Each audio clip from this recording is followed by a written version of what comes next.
दोस्तों आज की रॉ का मेन काम था क्राउन ज्वेल की स्टोरीज की शुरुआत करना। 2 मैचेस तो क्राउन ज्वेल के लिए आज ही सेट हो गए। नमस्ते दोस्तों, कैसे हैं आप सब? आपके साथ है तोमर साहब। आप देख रहे हैं WWE फटाफट, जहां मिलेगी आपको रॉ और स्मैकडाउन की अपडेट्स फटाफट। So let's roll in. Show की शुरुआत आज सबसे पहले करने के लिए आते हैं कोडी रोड्स और उनके साथ साथ सेथ रॉलिंस भी वहां पे आ जाते हैं। सेथ अपनी टीम से बोलते हैं कि तुम लोग बाहर ही रुको, मैं जाके बात करके आता हूँ। जब से हम समर स्लैम में चैंपियन बने हैं, मैंने उसी दिन क्राउन ज्वेल पे थप्पा लगा दिया था हम दोनों का। हम दोनों को कुछ ना कुछ करना ही पड़ा यहाँ पहुँचने के लिए, लेकिन अब हम हैं यहाँ। Champion versus champion, Seth Rollins versus Cody Rhodes. 2 बंदे जो अपनी पीक पे हैं, उनका यहाँ मैच होगा। जो बेस्ट होगा वो जीतेगा। ये सब इतना ही आसान होता, लेकिन होने नहीं वाला, क्योंकि ये हम दोनों हैं। वैसे भी मैं लोगों को पढ़ लेता हूँ आसानी से। मुझे पता है ये लोग मेरे बारे में क्या सोच रहे हैं। मुझे पता है इंटरनेट मेरे बारे में क्या सोच रहा है। मुझे ये भी पता है जो ये घर बैठे देख रहे हैं, मुझे ये क्या सोच रहे हैं मेरे बारे में। लेकिन मुझे घंटा फर्क नहीं पड़ता इन लोगों का, क्योंकि इन लोगों को खुद ही नहीं पता कि इन लोगों के लिए क्या सही है। जनता दोस्तों उस टाइम पे सीएम पंक के नारे लगा रही थी, अबे उसके पास चैंपियनशिप भी नहीं है, तो अभी उस पागल की बात मत ही करो। खैर, मैं जो जानना चाहता था तेरे से वो थोड़ा अलग है। तू मुझे ये बता, तू मेरे बारे में क्या सोचता है? अच्छा,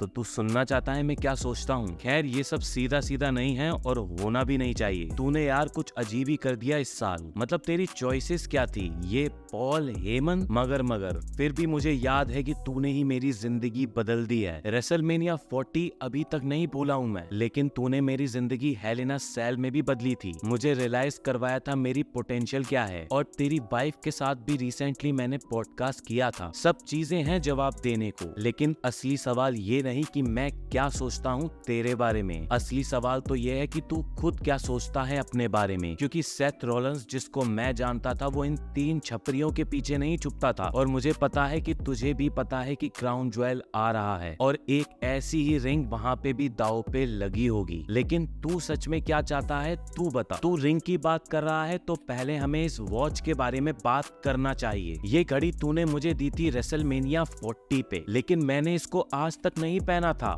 आज पहना हूँ। मगर ये सच में गिफ्ट था या बस ऐसे ही? क्योंकि तूने मेरे बारे में बहुत कुछ बोला है, जगह जगह इंटरव्यू में जाके बोला है। साथ ही तू जगह जगह ये भी बोलता है कि तू फ्यूचर है जो इस कंपनी को चलाएगा। तूने ये भी बोला है कि तेरे कंधे पे सब है, लेकिन अगर तेरे ही कंधे पे सब है तो मैं कहाँ हूँ? इसका तो यही मतलब है कि तू मुझे कुछ मानता ही नहीं, या तू मेरे बारे में जानता ही नहीं। और ये कोई छपरी नहीं, ये कंपनी के फ्यूचर है। और मैं वो सब लिख रहा हूँ। मैं कंपनी का फ्यूचर बना रहा हूँ। और वैसे भी क्राउन ज्वेल में सच तो सामने आने ही वाला है। क्राउन ज्वेल में तुझे पता चल जाएगा कि असली बाप कौन है यहाँ का। तू बाप है। चल एक सवाल पूछता हूँ। हमारे बीच में 3 बार मैच हुआ है और तीनों मैच 1-on-1 हुए हैं। क्राउन ज्वेल में भी मैच 1-on-1 ही होगा, लेकिन बाप बनने वाले इनमें से कितने मैच तू जीता बे? फिर दोस्तों कोडी रोड्स जा रहे थे, विजन वाले उनके सामने खड़े थे, लेकिन सेथ रॉलिंस उनको साइड कर देते हैं और कोडी रोड्स वहां से निकल लेते हैं। हाँ बे, कैसी है तेरी? और जो हुआ रेसल पलूजा में उसको भूल जाते हैं। वैसे भी वो पीएलई भी भूलने वाला ही है। अभी एडम पियर्स से बात करने गया था अपना मैच सेट करवाने के लिए उन दोनों के अगेंस्ट, लेकिन उस एम्बुलेंस वाले ने तेरा मैच आज ही सेट कर दिया एले नाइट के अगेंस्ट। सही है फिर? तुझे लग रहा है ये सही है, लेकिन इंजर्ड है बे तू।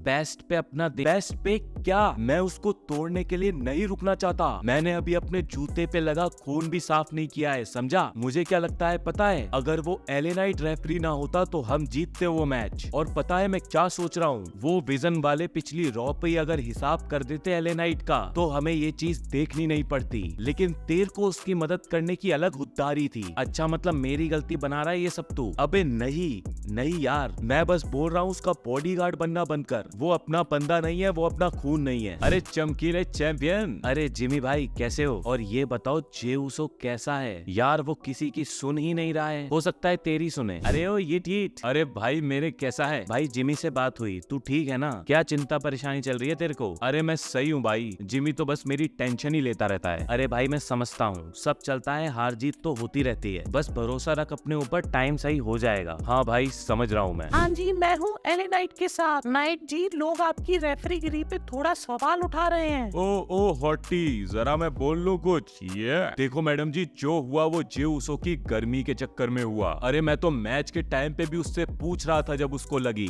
कि तू भाई ठीक है कि नहीं, पानी वानी पिला दूं, लेकिन उसमें गर्मी इतनी थी कि धक्का देता है मुझे। और फिर हुआ क्या, खा लिया ना टेबल पे स्पीयर। और देख पे जे उसो, आज भी मैं तुझे तोड़ना नहीं चाहता, लेकिन अगर तूने कुछ ज्यादा उछल कूद की फिर तो तोड़ूंगा ही, समझा? ये फिर दोस्तों जे उसो और एले नाइट के बीच में मैच होता है, जहां ब्रॉन्जन रीड और ब्रॉन ब्रेकर आके एले नाइट पे अटैक करने लगते हैं। दोनों से एले नाइट निपटते हैं, लेकिन उसी चक्कर में जे उसो उनको निपटा देते हैं और सीधा मैच जीत के निकल रहे होते हैं। एले नाइट के ऊपर विजन अटैक कर रही होती है, तो जिमी उसो जे उसो को बोलते हैं भाई मदद करने चलते हैं। जे उसो बोलते हैं चैन है। फिर उसके बाद जिमी उसो एले नाइट की मदद करते हैं वहाँ पे। तो दोस्तों यहाँ से थोड़ा थोड़ा क्लियर तो हो रहा है कि जे उसो का हीलिश टर्न WWE करवाने की कोशिश कर रही है। अरे यार ये ओफो पोफो कर रहा है, वो सीएम पंक तुझे परेशान कर रहा है, वो इजीली मुझे हरा रही है और ये क्राउड भी साला हमारी इज्जत नहीं कर रहा है। वही दोस्तों आज एक खास मैच होता है न्यू डे का पेंटा और वॉर रेडर्स के साथ में। ये match 6 man no DQ match था, तो सब लोग ही आपस में भिड़ गए थे और मैच भी बहुत ही अच्छा होता है। न्यू डे ने बहुत टाइम बाद कुछ अच्छा दिया और वहीं जो टॉप रोप से मैक्सिकन डिस्ट्रॉयर ग्रेसन वॉलर ने खाया, वो चीज सबसे बेस्ट पार्ट थी इस रॉ का। आई मीन बंदे ने एक रिस्की मूव को टॉप रोप से खाया है। वही पेंटा की भी दाद देनी पड़ेगी कि उन्होंने काफी सेफली उस मूव को परफॉर्म किया। फिन भाई ये साला रूसिफ मेरे पीछे पड़ गया है। हाँ तो क्या हुआ, तू तो सब देख लेता है ना अब अकेले। अरे यार पिछले हफ्ते हम सब ने ज्यादा बोल दिया था, लेकिन हम सब एक हैं, जजमेंट डे है ना। हाँ लेकिन तेरा नया दोस्त एल ग्रांडे भी तो है, उससे हेल्प ले ले जा। मैं तो बिजी हूँ, गेम खेल रहा हूँ, बाद में बात करूंगा। जेडी भाई मैं बिजी हूँ बे। यार भाई मान जाना। मैं नहीं मान रहा। जेडी तुम्हें मदद करनी चाहिए डोमिनिक की, जजमेंट डे वाले हैं, हम एक दूसरे के साथ हैं। चल ठीक है, क्या मदद करनी है? कोई दिक्कत नहीं है, मैंने मैच सेट करवा दिया है तेरा रूसिफ के साथ में, कोई दिक्कत नहीं, आराम से मैच करके उसमें बदला लेंगे। अबे साले, हम नहीं आ रहे, हम तो चले कचौड़ी खाने। वही दोस्तों आज बेली का भी मैच होता है रॉक्सिन परेज के साथ में, जिसको वो जीत लेती हैं। उसके बाद लायरा वेल्केरिया उनको हक करने आती हैं, तो वो उनको धक्का दे देती हैं। तो उनकी वही मल्टीपल पर्सनैलिटी वाली कहानी अभी चल रही है। वहीं फिर जेडी मैकडोना का मैच होता है रूसिफ के साथ में, जिसके अंदर जेडी मैकडोना की कमर तोड़ दी जाती है। डोमिनिक बाहर से आराम से देख रहे होते हैं, बाद में फिन बैलर को भाग के आना पड़ता है। जेडी को फिन बैलर बचाते हैं। अभी इनके बीच में भी आनाकानी होना स्टार्ट हो गई है, लेकिन मुझे नहीं लगता कि जजमेंट डे अभी इतना जल्दी स्प्लिट हो जाएगी। वहीं फिर स्टेफनी वकार भी चैंपियनशिप के साथ में एंट्री लेती हैं। वहीं आज वो इंग्लिश में ही प्रोमो देती हैं, काफी टाइम से वो इंग्लिश सीख रही थी। वो फैंस को भी थैंक्स बोलती है उनको सपोर्ट करने के लिए। साथ ही ये भी ऑफिशियल हो गया कि स्टेफनी वकार तो क्राउन ज्वेल में जा रही हैं, लेकिन उनकी ओपोनेंट कौन होने वाली है वो हमें स्मैकडाउन में जाके पता लगेगा, क्योंकि टिफनी स्ट्रैटन, जेड कारगिल और नाया जैक्स के बीच में मैच होने वाला है। मुझे कहीं ना कहीं लग रहा है कि स्मैकडाउन का ये मैच कुछ ना कुछ चैंपियनशिप में चेंज ला सकता है। मोस्ट प्रोबेबली जेड कारगिल इस मैच को जीत सकती हैं। वही दोस्तों फिर आस्का और रिया रिप्ली का मैच होता है मेन इवेंट में, जिसको रोल अप पिन से रिया रिप्ली जीत लेती हैं। लेकिन आस्का उनके फेस पे मिस्ट फेंक देती हैं और कायरी को अटैक करने को बोलती हैं। फिर ईओ वहां पे आके आस्का को रोकने लगती हैं और तभी आस्का ईओ स्काई के ऊपर अटैक कर देती हैं। इवन कायरी सेन को भी फोर्स करती हैं कि वो ईओ स्काई पे अटैक करें। अब दोस्तों ये दो टीम बन चुकी है, अब इन दोनों के बीच में भी राइवलरी और स्टोरी लाइन स्टार्ट होगी। बाकी दोस्तों आप में से कई लोगों ने प्रेडिक्शन वीडियो में रेसलपलूजा के प्रेडिक्शन किए थे, उनमें से जो विनर है उनको मैंने यहाँ पे मेंशन कर दिया है। सो कांग्रेचुलेशंस, आपको मिल रहा है नेटफ्लिक्स का एक सब्सक्रिप्शन। अभी कमेंट बॉक्स में जाएं, फॉर्म को फिल करें और अपना सब्सक्रिप्शन ले लें। बाकी मिलते हैं अब आपसे नेक्स्ट वीडियो के साथ में, तब तक के लिए सायोनारा।